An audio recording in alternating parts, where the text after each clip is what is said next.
Veña, imos coñecer xa a iniciativa do Concello de Ames para que o galego ocupe un lugar na eternidade, que entre nos camposantos e que quede grabado nas lápidas e nas ofrendas, para que a nosa lingua sexa un vehículo vivo de expresión para hoxe e para sempre. En Ames van inaugurar ao fin o seu cemiterio municipal e, de paso, desde o Servicio de Normalización Lingüística do Concello queren aproveitar a ocasión para facilitar que cada quen teña unha cerimonia acorde coa súa vida. Un deses ámbitos da vida en que menos aparece o galego é precisamente ese, no momento da despedida. Estou falando da esquela, da nota necrolóxica na radio, da lápida no cemiterio, do funeral ou do acto de despedida, se é laico. Que chegada a hora do meu pasamento, desearía que todo o relativo aos posibles actos fúnebres e enterro sexan realizados en lingua galega.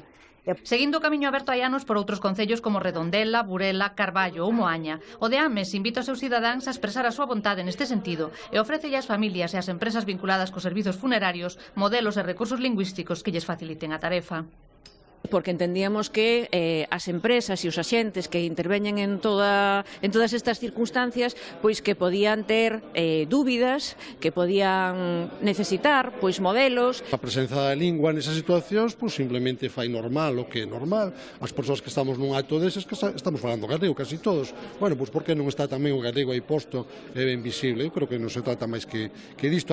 O manual ofrece ademais unha selección de obras poéticas que axudan a poñer palabras aos sentimentos que nesas circunstancias nos pode resultar difícil expresar.